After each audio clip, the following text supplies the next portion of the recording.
আসসালামু আলাইকুম বন্ধুরা, এবি বন্যা ব্লগে আপনাদেরকে স্বাগতম। আমার রেসিপি আজকে পুলি পিঠা। অনেকে ভাবে যে চালের গুঁড়ি ছাড়া পিঠা তৈরি করে খাওয়া যায় না। আজকে তাদের জন্য এই রেসিপিটা খুব সহজভাবে আমি আজকে ময়দা দিয়ে পিঠাটা তৈরি করে দেখাবো। পিঠার জন্য আমি এখানে 2 কাপ পরিমাণ ময়দা নিয়ে নিয়েছি, দিয়ে দিয়েছি লবণ। এখন অল্প অল্প করে পানি অ্যাড করে আমি একটা ডো তৈরি করে নেব। পানিটা আমার নর্মাল পানি।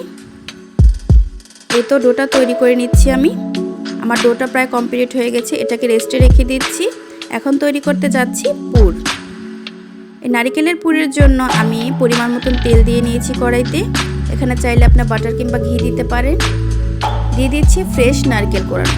আমার নারকেলটা ফ্রিজে ছিল, তার জন্য বরফ হয়ে আছে। এখন দিয়ে দেব পরিমাণ মতো চিনি। আপনারা যে যেরকম মিষ্টি খান সেই রকম মতো চিনি দিয়ে দিবেন। এখন লালচে হওয়া পর্যন্ত ভেজে নিতে হবে। আপনারা যে যেখান থেকে আমার ভিডিওটা দেখছেন, ভালো লেগে থাকলে একটা লাইক, একটা কমেন্ট, একটা শেয়ার করে আমার চ্যানেলটির পাশেই থাকবেন। এই তো আমার পুরটা তৈরি হয়ে গেছে। এখন যে ডোটা আমি রেডি করে রেখেছিলাম সেটাকে আমি একটা ছুরির সাহায্যে 4টা টুকরা করে নিচ্ছি। একটা টুকরা নিয়ে আমি বড় করে একটা রুটি বেলে নেব।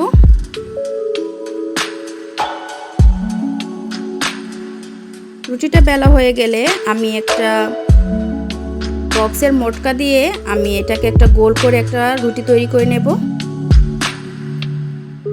তারপর দিয়ে দিচ্ছি ভিতরে নারকেলের পুর। আজকে আমি হাতে ডিজাইন করে নেব। আপনারা চাইলে দোকানে কিনতে পাওয়া যায় এই পুলি পিঠার কাক, সেটা দিয়েও আপনারা ডিজাইন করে নিতে পারেন।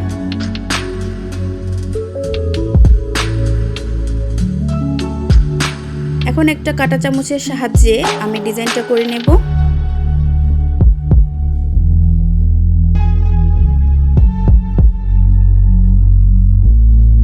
আপনারা চাইলে আমার ফেসবুক পেজটা ফলো করতে পারেন। আমি এইরকম ভিডিও আমার ফেসবুক পেজেও ছেড়ে থাকি। আমি আরেকটা তৈরি করে দেখাচ্ছি আপনাদের।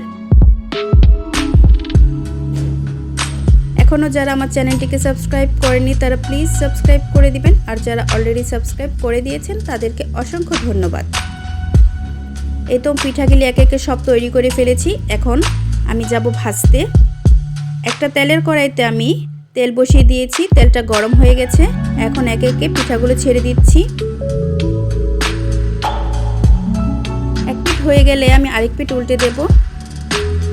এই তো এরকম লালচে করে ভাজা হয়ে গেলে পিঠাগুলোকে উঠিয়ে নিতে হবে।